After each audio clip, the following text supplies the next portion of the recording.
Hi, I'm Todd. I'm an alcoholic. Todd. So my story is, I don't know, Midwestern upbringing. I was actually born here in Coldwater. That's where my family is from. A lot of you probably know my family, or some of you, some of the older gentlemen here know my family. And I was born in Coldwater, lived here for the first 3 years, and then my mom and dad, for work reasons, moved us to Mendon, Ohio, and that's where I grew up most of my growing up. I had a pretty regular childhood. My mom and dad were married the whole time. I had 4 brothers and sisters, 3 sisters, 1 brother. The big difference, I think, with my growing up or whatever is my parents were Jehovah's Witnesses. So like I think that's a lot different for, people don't really understand, I guess, what that's all about. It's just not something that I was really into personally. I never really agreed with it. At a very young age, I just realized that I just didn't agree with it, But my parents weren't drinkers. I never really seen my mom drink, but maybe once or twice. My dad drank beer every day, but I never seen him drunk. He would have 1 or 2 beers every day after work or whatever, and that was it. And when I was about 13, we started remodeling our house, the house that I grew up in. And so me and my dad did a lot of that work together. So on Saturdays, we would get up, go to the lumber yard, pick up supplies for whatever it is we were going to do that day, get breakfast, and then we would work all day. And at the end of the day, we would just sit around and have a few beers. And, my dad was fine with it as far as, as long as I was at home and I wasn't just pounding beers. I was just having, like 1 or 2. And that's really where I first started drinking. And I never really got much out of it. Like, it wasn't like I was getting a buzz or anything like that. But I just knew that, to me, like, everybody I knew drank, like socially, or, you know what I'm saying? That's just kind of how it was. Like, we'd have family reunions and everybody was drinking. But it was never, nobody in my family ever seemed like they were out of control, or, you know what I'm saying? Like everybody just kind of drank socially, and that's the way it was. And then once I got out of high school, I moved out on my own, got out of the religion. With Jehovah's Witnesses, it's a little different. When you get out of the religion, you're kind of shunned. They're like you're what they call disfellowshipped, so you're not welcome. So all of the people that I grew up with now wouldn't talk to me. And yeah. And so I was out on my own, and I was liking this to, like, because I had a pretty strict childhood. We weren't allowed to go out with our friends. We weren't allowed to we weren't allowed to do a lot of things. They call people that aren't Jehovah's Witnesses worldly, and we weren't supposed to hang out with worldly people. So the people that I went to school with, because there was no Jehovah's Witnesses in our school other than my family, so I never I wasn't allowed to hang out with them outside of school or do social things with them. So I always liken it to like a spring, and you're like, when you hold a spring real tight, and then you just let it go. It just shoots off in every direction. And that's kind of what I did. When I got off on my own, I was bringing on all takers. You know what I mean? Like, I was drinking and trying drugs and doing whatever came around. I was one of the only people in my peer group that had their own place. So everybody I knew was coming to my place every Friday and Saturday night partying. I had a duplex, and there would be Saturday mornings where I'd wake up and you'd have to just step over people. Like, it was just, it looked like Jonestown in there. Like, just, like it was, and it was funny because one Saturday morning there was a knock on my door, like 8 o'clock in the morning. Nobody, who in the heck is knocking on my door at this time of day? And I'm stepping over people, and I'm looking, and I'm like, man, what the heck? Who's at the door? I open the door, it's my dad. I'm like, hey, what are you doing? And he just said, we got to talk. And So he took me out for breakfast, and he said, we've been hearing stuff and all this, going on at your house, and I just, blew it off, and just kept partying. There was a lot of different things going on, a lot of different, experiences, like with, different drugs, different, different, and it's drinking, Harry Buffalo parties, all that. And that's where I really started getting into like the party lifestyle in my, And then me and my buddy decided that we were tired of this little area and we were going to get the heck out. And we took off to South Carolina on a whim, had $300 between us. Lived in my car for a month. And we got jobs, saved up some money, got an apartment, and we lived in Charleston, South Carolina. And then we lived down there. It was, it was nice. It was a different thing. The weather was great. The ocean was 10 minutes away. I learned how to surf. Did a lot of stuff down there, but still partying. Still, that was like a common theme throughout the whole thing. And so I lived there for about 5 years, and my buddy had gotten a girlfriend down there, and she moved in with us, and that kind of made the house kind of strained. It's kind of, because it was just like them and me. So they were always doing stuff on their own, and I was just kind of, and being in a place where you're not really from, you don't have a whole lot of real close friends or anything. So it was just like I kind of felt like I was on my own. And so we did a lot of stuff, and we, go to concerts and stuff like that. Music's always been a big part of my life. I've always been a huge music fan, listening to music, going to concerts. I've been to hundreds and hundreds of concerts all over the eastern side of the country.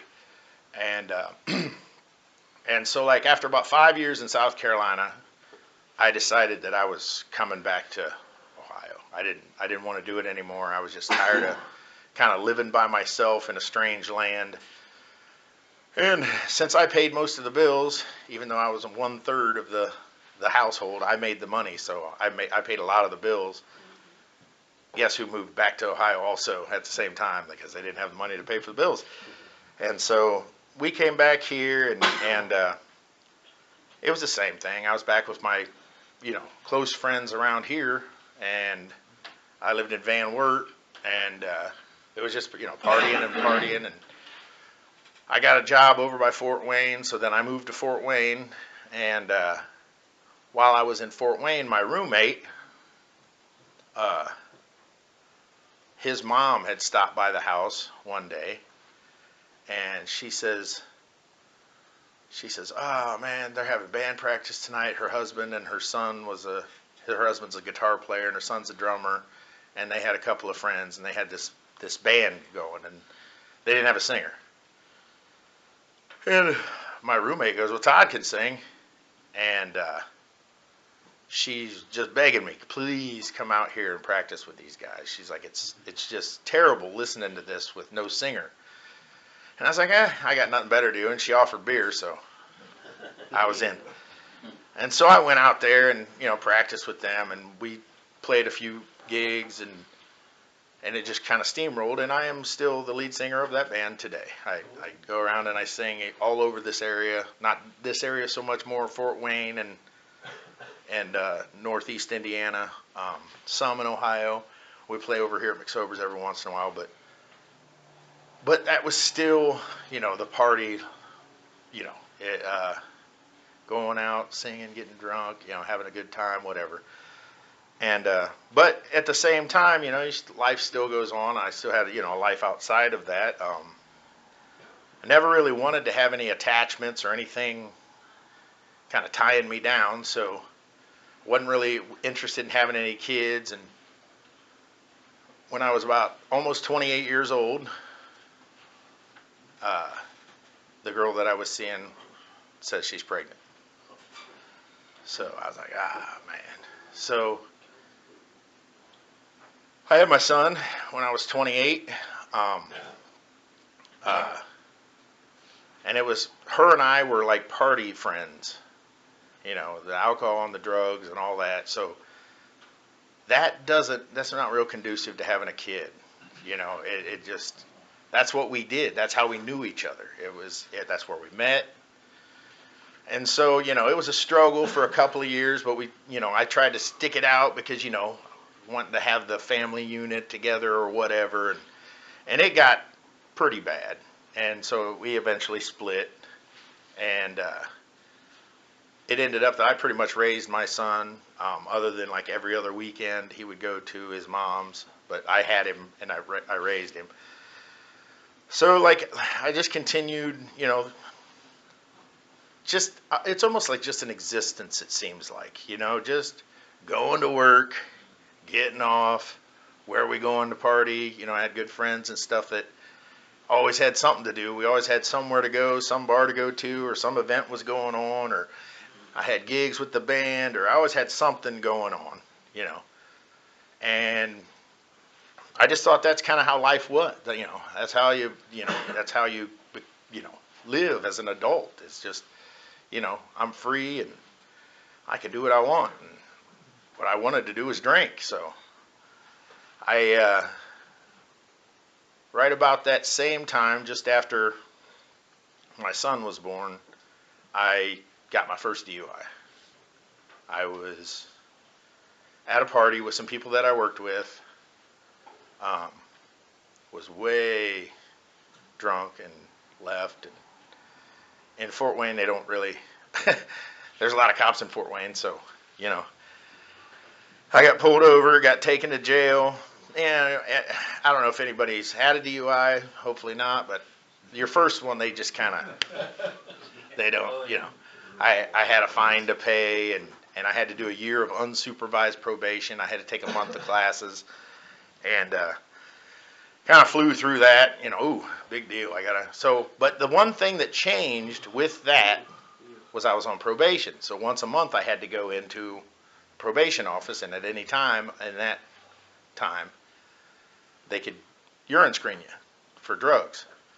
So that's where the drugs at that point, that's where the drugs kind of went by the wayside. I quit all of that because I didn't want to get in trouble. And so then it was just drinking. I could drink. As long as I didn't drink before I went into the probation office, there's nothing they could do about it, And if I didn't get caught or get arrested, it was fine. So I got through that, got off of the probation, back to Ramblin' Man Peter, just, doing my thing, and got another DUI. And the second one was a little more serious. I don't know if any of you have ever heard of Antabuse. It's a pill that they make you take that makes you sick if you drink, unless you figure out how to drink on it. I did it for 3 years, drank the whole time, which I'm sure was great for my body. I'm sure that was, completely healthy. But and that was, my first, where I really started to I blamed the system. These cops, man, they just, I heard a comedian one time say they was pulling over everybody on that particular sidewalk that night, and that's profiling. But but that's kind of how I saw it. Is it was them picking on me. I didn't do anything wrong. I didn't hit nobody. I didn't hurt anybody. What did I do? So woe was me. I was a victim yet again. So I got through that, the 3 years, and it still continued to exist, and went for a couple years after that, and then I got another DUI. So now I'm up to 3. This one was, the circumstances were kind of and I got a lawyer that lawyered it up, and I didn't have to do Antabuse this time. I did 30 days on house arrest, and I was back to adult probation. So it's kind of a theme there.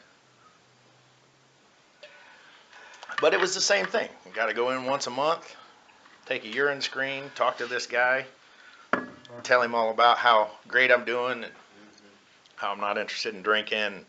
I don't do any of that stuff. And the whole time I'm drinking, that time they made me go to a counseling place, and I've always been the type of person that, I just figure out what people want to hear, and that's what I say.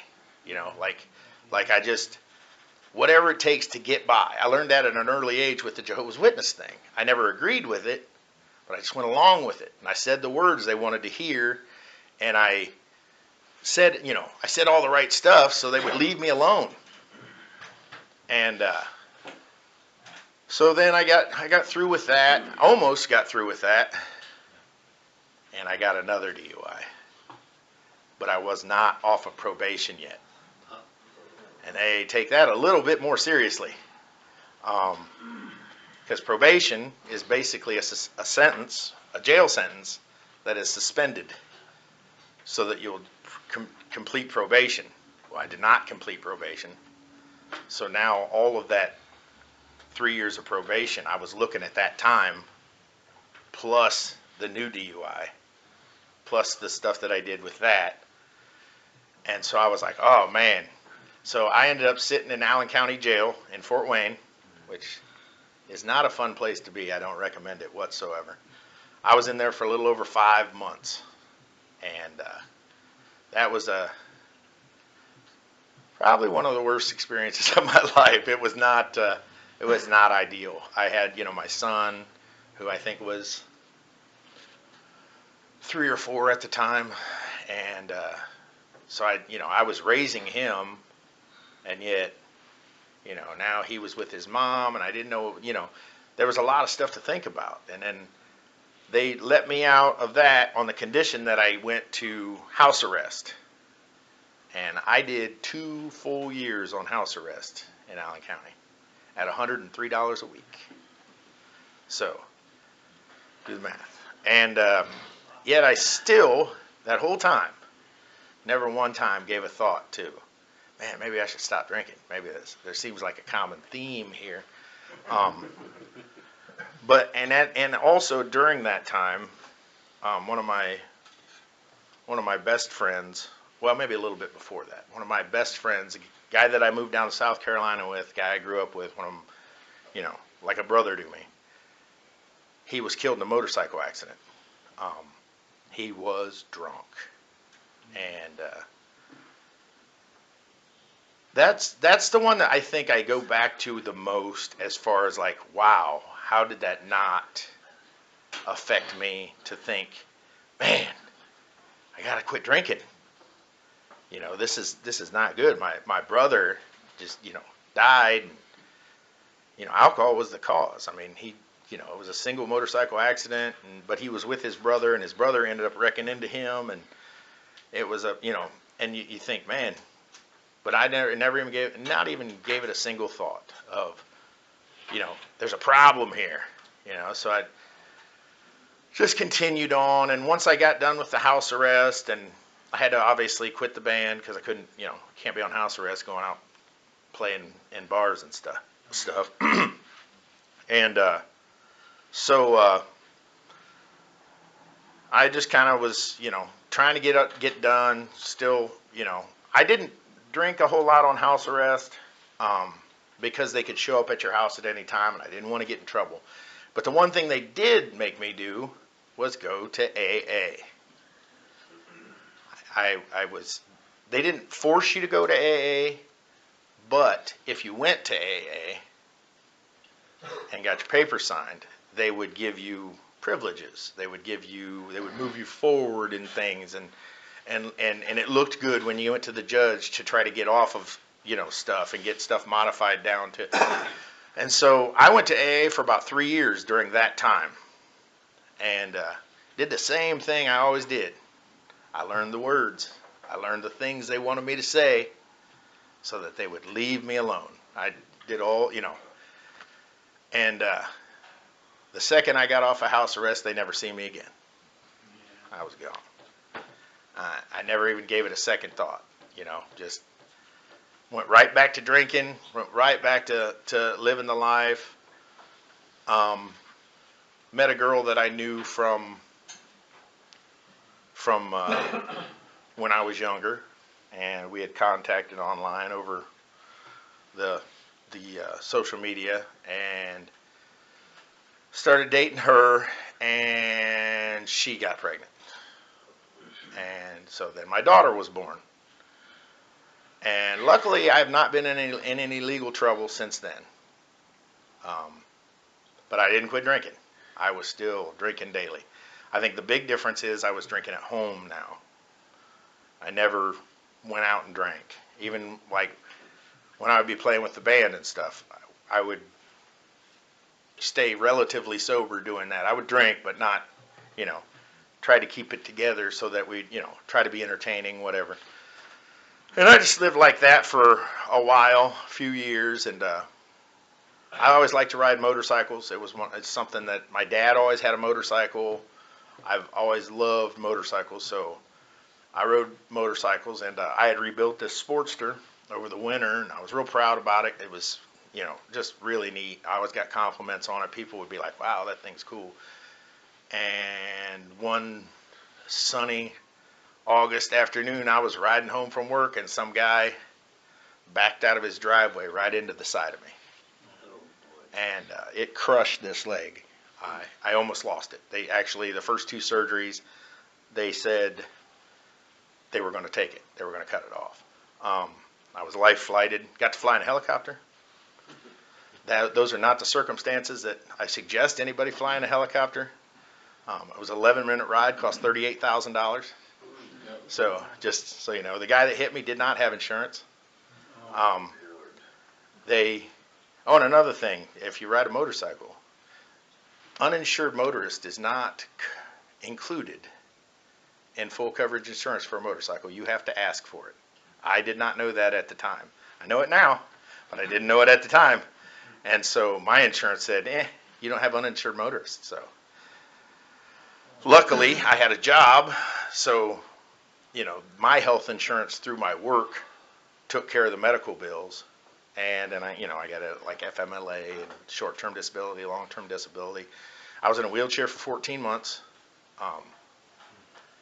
pretty much just home, stuck at home, me and my little daughter, and that's where the drinking really started. Like, I would wake up in the morning, get in my wheelchair, make me some coffee, wheel out to my porch, and watch the cars go by. Once that coffee was gone, let's get me a whiskey drink. And I would just sit there and drink whiskey all day. And my daughter's mom was a big fan of that when she would get home from work every day. And I was already pretty much crocked. She was always happy about that. She was a big fan. And she was never a big fan of motorcycles anyway, so a lot of that was, I told you so, I see what happens. So her and I were not long for this world after that, after the motorcycle accident. And but yeah, and it got to the point where that was my whole life.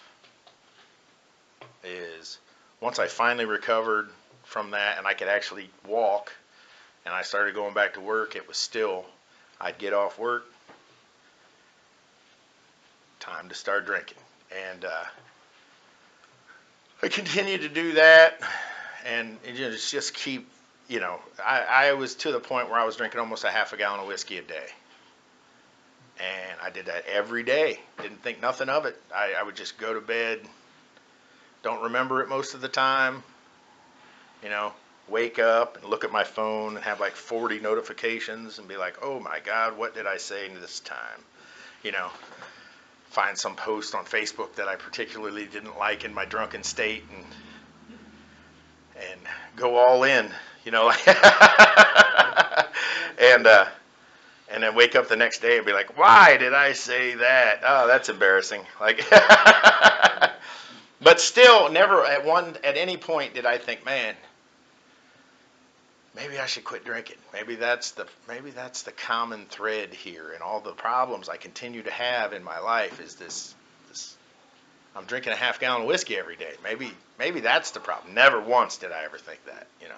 It was my job wasn't paying me enough, or my ex was just being mean to me, and my daughter wouldn't want to come over to my house, and it was all her. It was her, she's telling her that I'm a bad person, and That man, it's always somebody else's fault. It's always, and then it just continues and continues, and every day kind of the days start kind of running into with each other. It's just the same thing, or lather, rinse, repeat. Go to work. Make sure before you go to work, you check, see how much whiskey you got left, see if you got to stop at the liquor store to get you some more so that you don't run out. I'm a third shifter, so it's not as easy to get alcohol at 6 o'clock in the morning. So I always had to make sure I had it the night before I went into work, And it was a daily thing. It was my routine, It was check how much whiskey I had before I left the house, make sure that if I need to run to the liquor store. And I got into, the things that I don't know, some of you might know. I wouldn't go to the same liquor store every time. I would go to different ones. In Indiana, they sell whiskey in like Walmart and Kroger. Yeah, so like I could go to Walmart one day, I could go to a liquor store the next day, I could go to Kroger the day after that. That way, in my head, those people didn't know that I was buying whiskey almost every day, And I just keep, and I was back with the band after I got, healthy with the leg, and I could still get around, and I was still doing that. And every once in a while, I was getting some complaints. Man, I think you had a few too many. That last set was a little questionable. I'm the talent. I'm the singer. Like, I just get better. That's what I thought. I just get better. I feel it more when I'm drinking. I'm in the pocket. Sometimes I would see recordings that would disagree with that. I'd be like, "Whew, I don't remember that song. Whew, what was going on there?" And so that went on for a while. And then one night I was at work, and I just didn't feel right. I felt like I was just pouring sweat, and my vision was going fuzzy in and out. And I just didn't feel right. Something didn't feel right. And I told one of the guys I work with, I said, "Man, I don't feel right, and maybe we should go up to the nurse's station and, get checked out." Went up there, and they took my blood pressure, and it was 193 over 150 something. And the nurse said, "Man, you need to go to the hospital right now. I think you're having a stroke." And I was like, "Okay." So we go to the hospital, and they do all the stuff, the EKG and the chest x-rays, and they did all the, and the doctor comes in, and he says, "Your vascular system is fine. I don't know your blood pressure is obviously elevated, but we're not seeing anything that really, anything scary or anything."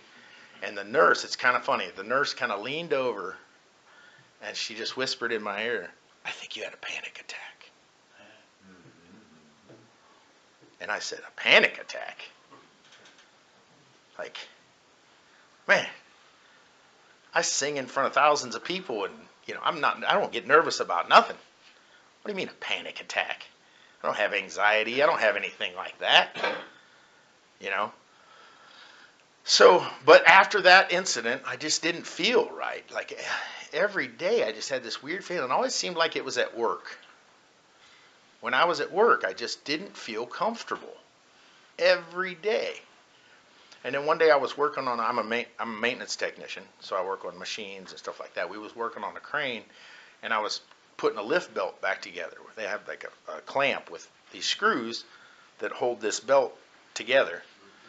And I'm going to put the screws into this clamp, and I can't line these screws up to save my life. And I'm like, what in the heck is going on here? I fought my way through that. And that day I went home, and I get on the old Googler and look up, what causes hand shaking like that. It says, well, There's two basic causes for that. Alcohol withdrawal was the number one. Number two was some kind of a nervous disorder, like Alzheimer's or Parkinson's, yeah. And I was like, well, I don't think it's Parkinson's. So then I get on this. What are the symptoms of alcohol withdrawal? What happens? Hand tremors was number one. Number two, anxiety. Alcohol is an anti-anxiety. Not a medicine, but it kind of is. And it always seemed to happen at work. The common thread there being, when I'm at work, that's the longest I go without drinking. And I was like, whew, stuff kind of adding up here, So I called my work and talked to them about it, and the HR said that, I think I'm starting to have health problems. I think I really need to stop drinking. And I'd never really given that any thought before then. I'd had my times where I was like, man, I need to get off the whiskey and just drink beer, or maybe if I just drink one per hour, it'll be better. I won't just get so hammered. By the way, that doesn't work. You just drink longer. That's all that would happen was normally I'd drink until about say 10 a.m., 11 a.m. And when I decided, I'm just going to have one drink an hour, I would still be up at 2, 3 in the afternoon. Because I wasn't where I needed to be. And if I was drinking beer, I'd go through a whole 30-pack of beer and still wasn't where I needed to be, and then I'd be running to the liquor store at noon after just drinking a 30-pack of beer. That's always a good idea, especially when you already have 4 DUIs. That's an amazing idea. But in my head, I'm not there. I'm not where I want to be. I need some whiskey, So I called this rehab place, and they asked me a bunch of questions, and they're going through all this stuff, and they're saying this and that, and asking me the different things. And he said, well, let me run this all through the system, and I'll check to see if you're a candidate. And he says, good news. You were accepted. We'll be there to pick you up at noon. Like, what?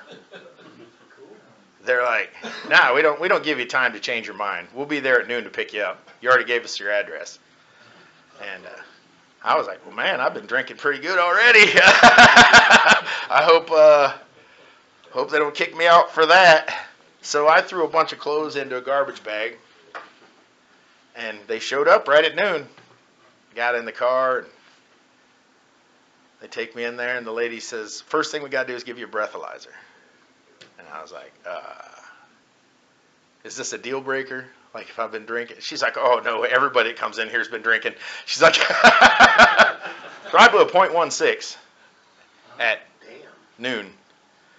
So, that was all right. My roommate, oddly enough, not to try to minimize my he blew a .4. Yeah, I was like, wow, that's pretty crazy. But they said anything over .4, they have to take them to the hospital. But at .4, they were still all right. They went through my bag of dirty clothes while I was sitting there in the room. By the way, they took all of my clothes out of the bag, and it was all just dirty clothes that I had just threw.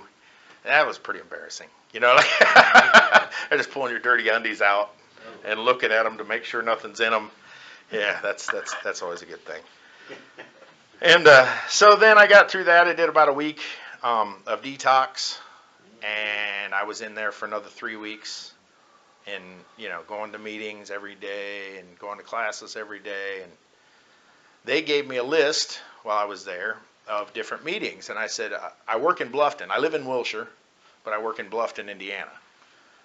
And so I said, well, can you give me a list of the meetings around Blufton? And they said, I found this meeting. It was a Thursday night meeting in Blufton at this church, Epworth Church. I'd never heard of it. It had an address, and I went down there, and it was one of those aha moments, really, honestly. Like, it felt like I was where I should be. And the people there were just, accepting, and come and shook my hand, and we talked, and it was just, and some of those people are sitting here right now, and I appreciate them more than anything. It's the first time in my entire adult life where I really said that I'm done. I don't want to drink anymore. It just everything, and then you sit and you think about things like we've done, here, and all the things that I've been through, and all the things that I've done, and all the places that I've been, and all the things that I screwed up, and all of the mistakes that I made, and all of the stupid situations I've gotten myself into. And all of them had like one common theme. And I never, ever put those things together. But now, it's like I've opened up a whole different perspective on life and a whole different way of living. And my health has improved, and my relationships with people have improved, and my attitude has improved, my work ethic and my attendance and everything at work has improved. And again, not until then did I ever think that alcohol was the problem. It was always this person's fault, or this person's fault, or the system is keeping me down, or they just bitch at everybody at work, and I feel like for the first time in my adult life, I've found a home and a lifestyle that I couldn't be more happy to be a part of. And I love going to meetings. I love, I came here because, I grew up here in Coldwater. I was born here in Coldwater, and I just wanted to kind of see, I'd heard that this was a pretty neat meeting to check out, it's so nice to just walk into a room and know that you're going to be accepted. That people aren't going to look at you like, who is that guy? And everybody speaks the same language. Everybody understands what you're saying, and everybody sees what you're saying and nods and agrees, because they went through the same kind of thing. Maybe not the exact same things, but the same kind of thing. And people that understand, and that is so affirming. It just makes you feel like you have a purpose again.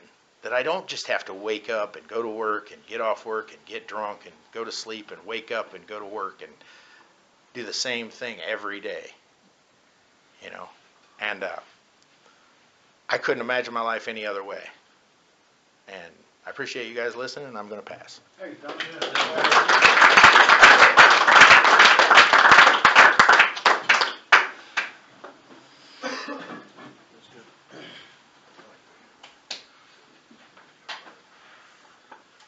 Todd, I want to thank you for coming over here with your crew from Blufton. Thank you. There you go. Thank you very much.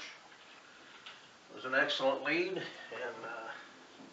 open it up for comments. Anybody's got any comments? You're on. Tom, thanks a lot for sharing. That was really good. Thank you. What's your last initial? N. Okay. Great, thanks. Jared, my colleague. Hey, Gary. Two more coaches. One more? One more. That's a good lead comment. I know your family. I grew up with your family, and I think they'd be proud of you. Thank you. I like when you said in the room, you can go home. That's the same feeling I had the first meeting I went to. I was at home. Somebody knew me. Thank you for being a good lead. Thanks, Gary. Kevin, I'm Mel Carter. Kevin. Thanks, Todd. Yep. Good lead. Thank you. Good story, man. And You know, when you was telling there in the beginning, hell, I thought you was trying to catch up with me on that. Had to go some You know, you kind of leveled that out, so that's a good thing.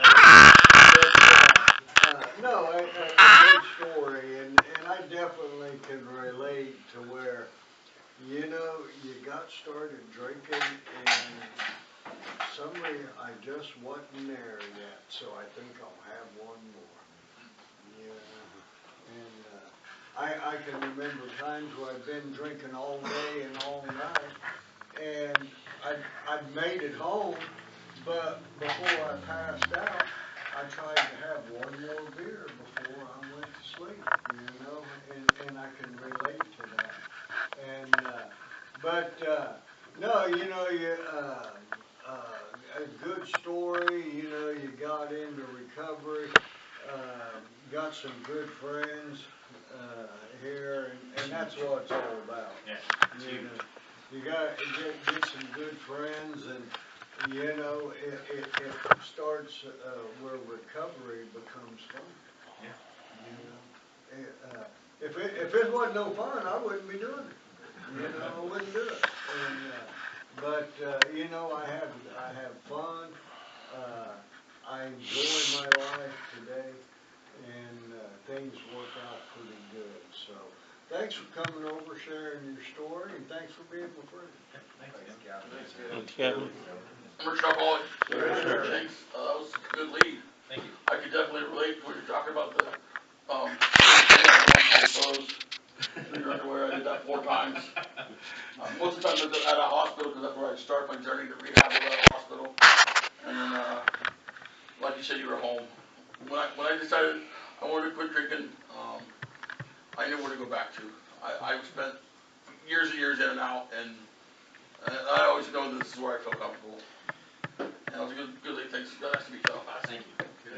Thanks, Richard. Bob, alcoholic. Bob. Great for your lead, man. I can relate to a lot of it. You know, I can relate to being in the band. I'm a drummer, and I used to play around Columbus. I never got sober while I was doing it, though. But it always kind of sucked, you know, when you go to get paid, and you're like, wait a second, what happened to all my money, you know? And drinking a lot of the shit, you're like, man, being a drummer sucks. Nobody helps you, and you get home at 5 in the morning. But no, I related, and also related, we were talking about the panic attack. I mean, I remember the first time I had one, and I was in Las Vegas, and we went down there for my brother-in-law's wedding. These guys were about 4 years younger than me, but we hit it like crazy. We decided the day of the wedding we were going to wait. And we're standing, I'm standing there, the wedding's going on, and his wedding's Excalibur, and all of a sudden I'm getting checked out paramedics. No, I thought I was diabetic. Nope. Next thing I found out that I was having panic attacks. I was like, damn. And I thought it was because I had a friend that died and taking all this stuff on, but it was. And I started noticing that because anytime I'm from Columbus originally, so I was in full recovery with my wife, and anytime we had to go anywhere, and I would drive, have to come back and I'm drinking, I would shake and be like, wow. And the worst part is, man, I remember being in a grocery store, you know those little skinny bags you try to get, you put like vegetables in, and you can't barely open, you can't get the thing open. I mean, she's looking, I had no idea. She's like, Bob, your hands. And I'm going, what? Oh, shit, you know? But now I said, so I always think about that. If I'm in the grocery store, I'm always like, ain't that wonderful? I can open them just fine now. You know, it's the craziest thing. But anyhow, no, hell of a good lead. I really appreciate it. And you were talking about coming here checking what this is about. Come for the Coldwater anniversary in October, because you'll see, God, everybody here in the entire county that's in this fellowship. You'll get a really good understanding. And all you guys come for, it's always a really, really good one. So, but thank you so much. Yep. Bob. Bob. Yeah. Todd, that was a great lead, buddy. I can relate to a lot. You know, a lot of things, you know, back in my drinking days, you know, I just thought it was so susceptible. Everybody else did it, you know. I mean, I got 2 DUIs in 1 week, you know. It still didn't stop me, you know. In panic attacks, you know, I was on my way to rehab, and I was in the back EMS squad, and I didn't feel right. And I told them, so they hooked me up, and my heart was going 200. And I'm like, holding my heart, like, what is going on? Like, you know. And they said, well, you're probably having a panic attack, you know. And I had a drop of alcohol, you know. I was coming down off alcohol too, you know. And you know, there were many times where I've had panic attacks because I didn't have alcohol, you know. And you know, the withdrawals, you know. I mean, I've had severe withdrawals, seizures, shakes, where, you know, I just literally didn't feel like I was going to make it. I did not feel like I was going to make it, you know, and that's just part of, you know, my journey, you know, it's DTs, you know. Yeah, but, you know, it's crazy because in my drinking days, you know, I'd go out, listen to bands and think, you know, all this cool shit, you know what I mean? And on down the road, I'm like, damn, I really want to start my own band, like, you know, my own gig, you know, if it's a backyard band or whatever, you know, and you know, I mean, when I drank, you know, a lot of times I drank at home, you know, but I would blare the music and I would sing my little soul, you know, drinking, you know, and it just got kind of warm, you know, and then, but no, that was a great week, buddy, and I'm really proud of you. Thank you. Thank you. I'm Al, I'm an alcoholic. Hi, Al. I really enjoyed that lead. I think that was very good. What better way could you have on a Friday night? And congratulations. Joking. That's all I'll pass. Thanks, Al. Don's an alcoholic. Donnie. Congratulations on that. Todd, thanks for coming over and sharing with us. I mean, I relate to a lot of that story. And you talk about not feeling good, not feeling comfortable. I never felt good or comfortable when I drank or when I was drugging. The first time that I ever felt that I felt comfortable was when I walked in the rooms of Alcoholics Anonymous and realized this is where I belong. This was the first place where I ever felt where I belong. And I could go to any meeting, anywhere, and know I'm among friends and feel like I belong. Doesn't matter whether I know any of them or anything. I mean, me and a buddy of mine have been traveling out to different meetings lately and just going around, and it's great. Went over to Vernon a while back here, me and Mike did. We went over to Vernon, and who do we run into? We run into Gary over there. But it was a good meeting. We had a really good time. And then last week, Richard and I went on a little trip here and had a little dinner with a friend, and the worst chicken sandwiches That's worst chicken sandwich I ever had in my life. in his life.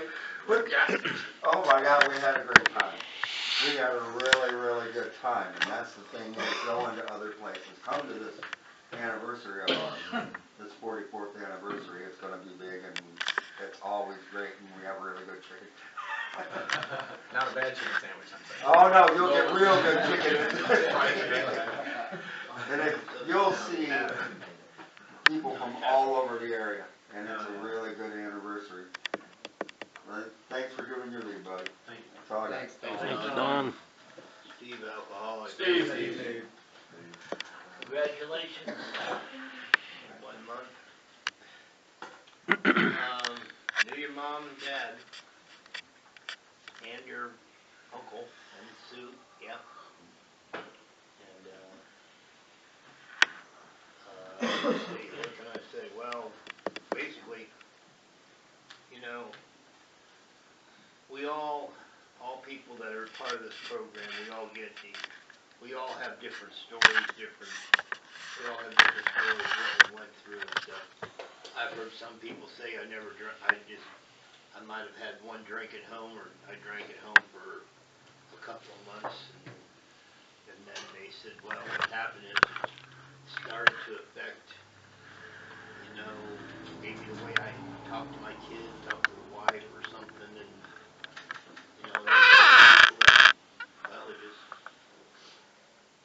they almost had to damn near throw their lives away, or before they realized I was down in my last, I I didn't go to the rehab center. They basically said you're out of the military, so that's what I did. And when I did, after I got through the rehab, I started joined this program and completed my military career, completed my driving career, went to school, learned how to drive a truck. 32 years later, I'm still doing it, and that's okay. I enjoy it. I'm kind of glad I did. I'm just kind of glad I did what I did because it was something I enjoyed doing. That feeling of, I don't know, just a feeling of power, you might say. Driving a big rig down the road or whatever is something else. It's pretty cool. But like anybody else, I had to get knocked on my keister a few times, and I had to suffer a little bit before I finally realized that my family pretty much knows that I don't think that I can't afford to have one because they know it's going to happen, so don't worry. And I know what I have to do today, and they know, and that's good enough for right now. That's all I've got. Thanks for your lead, I appreciate it. Thanks, Steve. Anybody else got anything? All right, well, we'll get up and close the meeting with Our Father. Yeah. On the way home. How's it going, David? Good, Jim.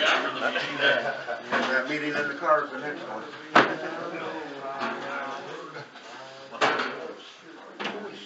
You all right?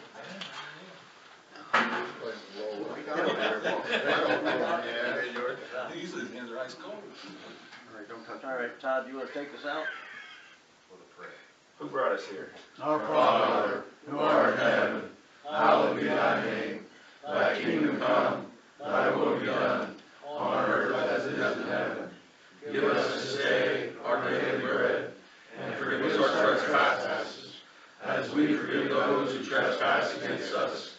And lead us not into temptation, but deliver us from evil.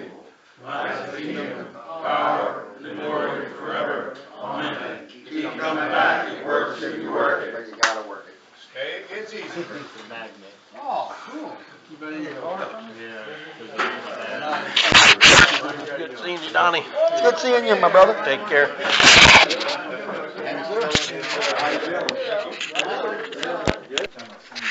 This is the recorder, and we're just setting up here. Is that for Freeman? Yeah. Okay.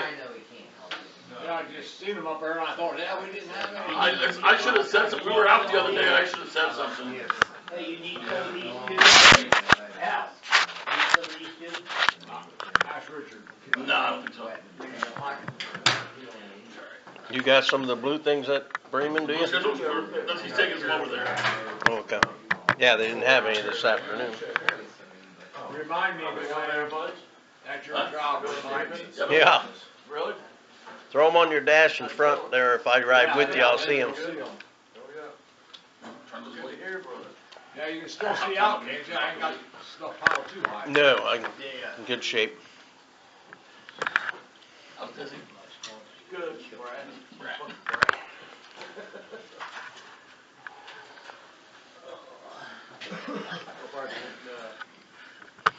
Meetings up there pretty soon. Where at? Noon meeting, green. Oh, yeah? Oh.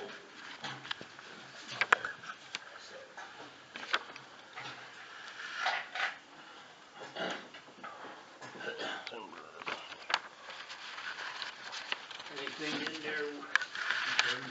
Everything in there updated? Yep. Just two of them that I have. However he wants to do it. What the heck? Three of them.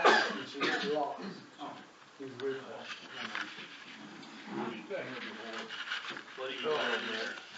Coldwater. September. Coldwater, September 13th, and Kevin's party.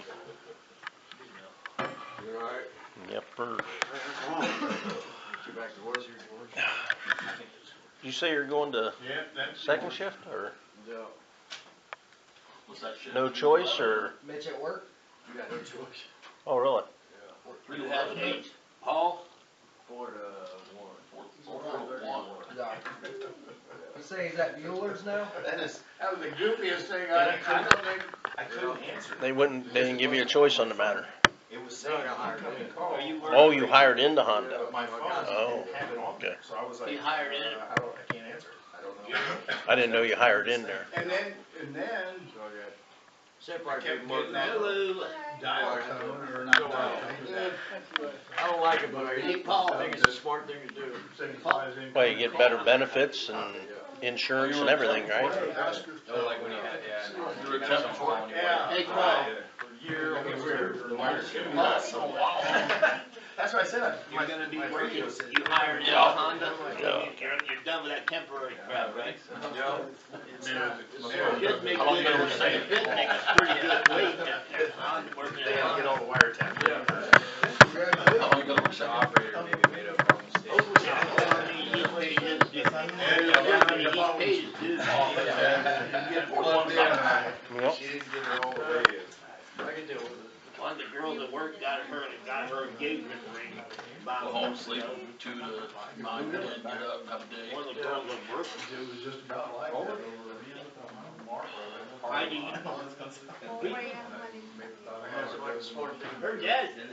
her dad used to have some struggling. They're a Greek construction. But it's more money than taking second. Yeah, her dad was, Especially if it's not permanent. I think her dad was in the concrete business. He's not doing it anymore. His boys took it over, I think. And then instead of having the prefix, I it think- was like a alphabet. He's got a brother, Like SK. Ugh. Rusty more over there. But he's got a brother. What day is it? He's about the same age as JC. I can't think of, remember his name. He got her diamond. Heidi said she got her diamond about a month ago. I'm like, well, good. She's marrying a there's a lot of guys messing around this time. Schmitz? I don't know. Schmitz? I don't know for sure. I can remember if something was, Sunday too. important, I can remember what you could do. I haven't seen him anywhere. You seen Rob? Have you seen Rob? Brindler? Yeah, because I remember, I was pretty little because, see, my dad worked for one company, and then When you started. it wasn't too long, and then we got, we stopped that party. But my grandma lived in the same town, but, there was times there where, something, there wasn't very sure. Yeah, Friday. See, we lived out in rural areas. Where's the building I got now? No, it's like, Coming off the corridor. a different line. Yeah.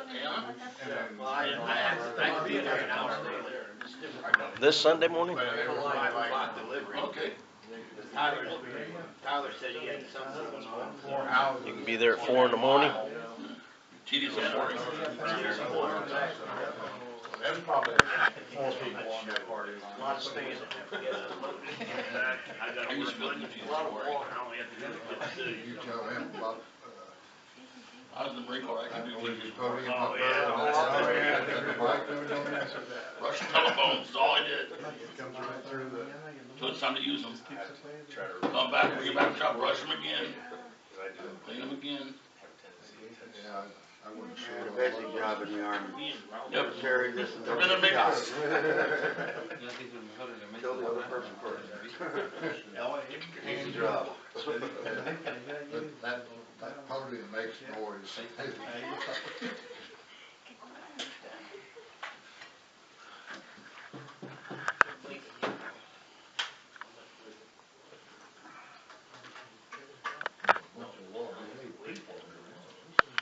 That don't sound like Well, the rib was turned around, look. What do we do, get zapped or if we keep talking or what? No, we were told if we didn't be quiet. Never listened before. Kiss my butt. I'm definitely gonna like it.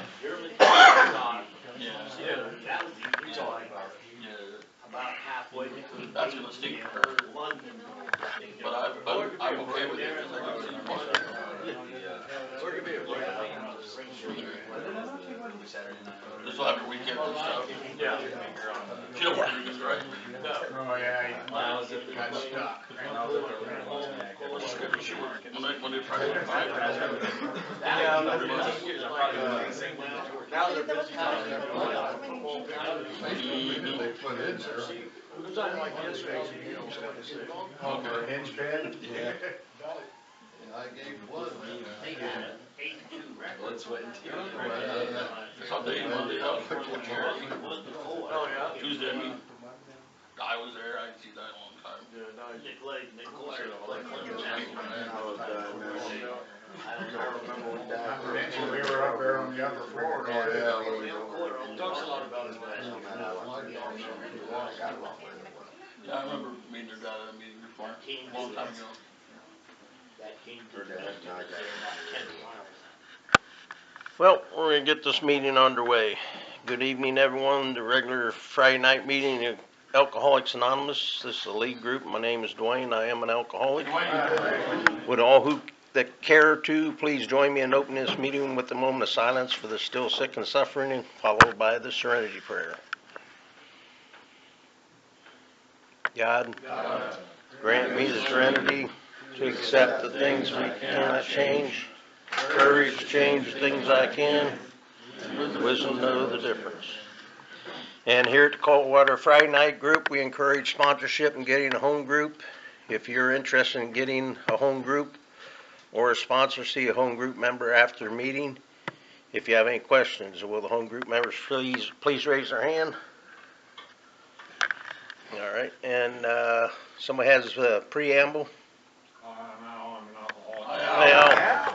Hey, preamble. Alcoholics Anonymous is a fellowship of people who share their experience, strength, and hope with each other that they may solve their common problem and help others recover from alcoholism. The only requirement for membership is a desire to stop drinking. There are no dues or fees for AA membership. We are self-supporting of our own contributions. AA is not allied with any sect, denomination, politics, organization, or institution. It does not wish to engage in any controversy, neither endorses nor opposes any cause. Our primary purpose is to stay sober and help other alcoholics achieve sobriety. Thanks, Al. And a friend has how it works. Richard alcoholic. Richard. It works. Really, how we see a person fail was thoroughly followed our path. People who do not recover are people who cannot or will not completely get themselves through this simple program. Usually men and women who are constitutionally incapable of being honest with themselves. There are such unfortunates. They're not at fault, they seem to have been born that way. They're naturally incapable of grasping and developing a manner of living which demands rigorous honesty. Their chances are less than average. There are those too who suffer from grave emotional and mental disorders, but many of them do recover if they have the capacity to be honest. Our stories disclose in a general way what we used to be like, what happened, and what we're like now. If you have decided you want what we have and are willing to go to any length to get it, then you're ready to take the next step. As some of these we bought, we thought we could find an easier, softer way, but we cannot. With all the earnestness at our command, we beg of you to be fearless and thorough from the very start. Some of us have tried to hold on to our old ideas, and those of us known to let go absolutely. Remember, though, to deal with alcohol. Cunning, baffling, powerful. Without help, it's too much for us. There's one who has all power. That one is God, may you fight him now. Half measures avail us nothing. We stood at the turning point. We asked for protection and care will complete abandonment. Here are the steps we took which are suggested as a program of recovery. 1, we admitted we were powerless over alcohol, and our lives have become unmanageable. 2, came to believe that a power greater than ourselves could restore sanity. 3, made a decision to turn our will and our lives over to the care of God as we understood him. 4, made a searching and fearless moral inventory of ourselves. 5, admitted to God, to ourselves, and to another human being exactly each of our wrongs. 6, we're entirely ready to have God remove all defects of character. 7, humbly asked him to remove our shortcomings. 8, made us of all persons we had harmed and became willing to make amends to them all. 9, made direct amends to such people wherever possible, except when to do so would injure them or others. 10, continued to take personal inventory when we were wrong, promptly admitted. 11, sought prayer meditation to improve our conscious contact with God as we understood him, praying only for knowledge of his will for us and the power to carry that out. 12, having had a spiritual awakening as the result of these steps, we try to carry this message to alcoholics and to practice these principles in all our affairs. Many of us exclaim, what an order I can't go through with it. Do not be discouraged. No one among us has been able to maintain anything like perfect adherence to these principles. We are not saints. The point is that we are willing to grow on the spiritual lines. The principles we have tonight are guides to progress, which means spiritual progress rather than spiritual perfection. Our description of the alcoholic, the chapter to the agnostic, and personal adventures before and after make clear three pertinent ideas. A, that we were alcoholic because I measure our own lives. B, that probably the only human power to have relieved our alcoholism. C, that God could relieve yourself. Thanks, Richard. And a friend has 12 traditions. Steve, is that you? Oh, excuse me. Steve, alcoholic. Steve. Hi, Steve. Sorry about that. 12 traditions of AA. 1, our common welfare should come first. Personal recovery depends upon AA unity. 2, for our group purpose, there is but one ultimate authority, a loving God, as He may express Himself in our group conscience. Our leaders are but trust and service, they don't govern. 3, the only requirement for AA membership is a desire to stop drinking. 4, each group should be autonomous except in matters affecting other groups or AA as a whole. 5, each group has but one primary purpose, to carry its message to the alcoholic who still suffers. 6, an AA group ought never endorse, finance, or lend the AA name to any related facility or outside enterprise. Less problems of money, property, and prestige divert us from our primary purpose. 7, every AA group ought to be fully self-supporting, declining outside contributions. 8, Alcoholics Anonymous should remain forever non-professional, but our service centers may employ special workers. Excuse me. 9, AE as such ought never be organized, but we may create service boards or committees directly responsible to those they serve. 10, Alcoholics Anonymous has no opinion on outside issues, since the AA name ought never be drawn into public controversy. 11, our public relations policy is based on attraction rather than promotion. We need always maintain personal anonymity at the level of press, radio, and films. And 12, anonymity is the spiritual foundation of all our traditions, ever reminding us to place principles before personality. Thanks, Steve. Thanks, Steve. And somebody has the promises. Good evening, everyone. Don is an alcoholic. The spiritual life is not a theory. We have to live it. Unless one's family expresses a desire to live upon spiritual principles, we think we ought not to urge them. We should not talk incessantly to them about spiritual matters. They will change in time. Our behavior will convince them more than our words. We must remember that 10 or 20 years of drunkenness would have made a skeptic out of anyone. There may be some wrongs we can never fully right. We don't worry about them if we can be honest and say to ourselves that we would right them if we could. Some people cannot be seen.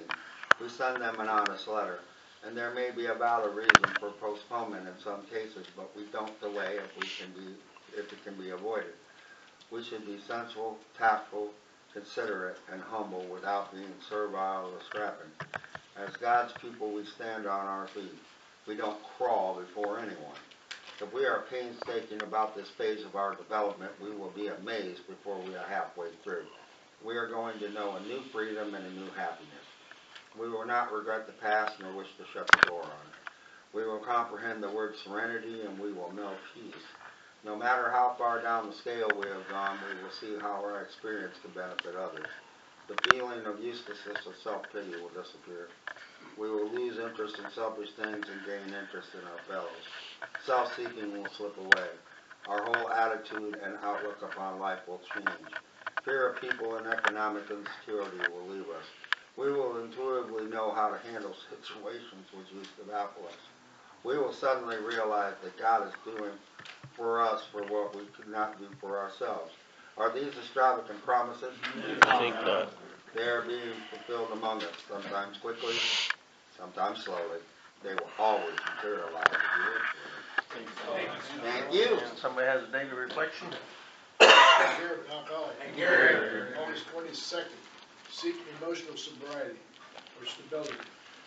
When we developed still more, we discovered the best possible source of emotional stability to be God Himself.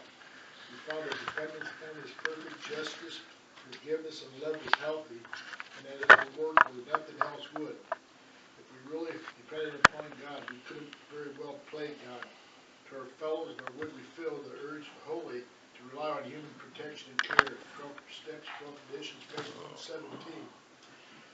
all my life I depended on people for my emotional needs and security, but today I cannot live that way anymore. By the grace of God, I've admitted my powerlessness over people, places, and things. I have been a real people addict. Wherever I went, there would finally be someone who would pay some attention to me. It was kind of an attitude that could only get worse, because the more I depended on others and demanded attention, the less I received. I had given up believing in any human power and believed in that empty feelings. Although I remain a frail human being who needs to work the 8 steps to keep this particular principles for my personality, there's only a loving God who can give me inner peace and emotional stability. Thanks, Gary. And a friend has 24 hours. Tom, hi. August 22nd, thought for the day. Those who do not recover are people who are constitutionally incapable of being honest themselves. There are such unfortunates, and not a fault, they seem to be born that way. They are naturally incapable of grasping and developing a manner of living which demands rigorous honesty. Their chances are less than average. There are those, too, who suffer from grave emotional and mental disorders, but many of them do recover if they have the capacity to be honest. Am I completely honest with myself and with other people? Meditation for the day. You can make use of your mistakes, failures, and losses, and suffering. It is not what happens to you so much as what use you make of it. Take your sufferings, difficulties, and hardships and make use of them to help some unfortunate soul who is faced with the same problem. Maybe something good will come out of your suffering, and the world will be a better place. The good you do each day will live on. After the trouble and the stress have gone, after the difficulty and the pain have passed away. Prayer for the day, I pray that I may make good use of my mistakes and failures. I pray that I pray that some good may result from my painful experiences. And we celebrate different lengths of sobriety at this meeting, and I've asked Jorge to tell us about that. Hello everyone, my name is Jorge and I'm alcoholic. Here at Coldwater, we hand out tokens for different lengths of sobriety. And we start these tokens, like Chris suggested, and we work a program that's 24 hours at a time. Is there anyone they starting out, come back, they need a 24-hour token?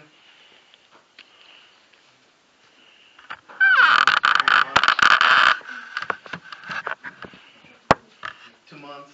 I don't have the token. But from the next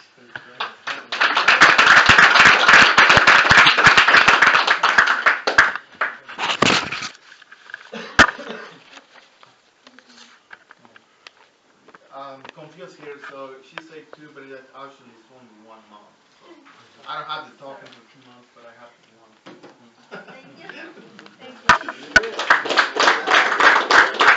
Yeah. 4 to 7 months.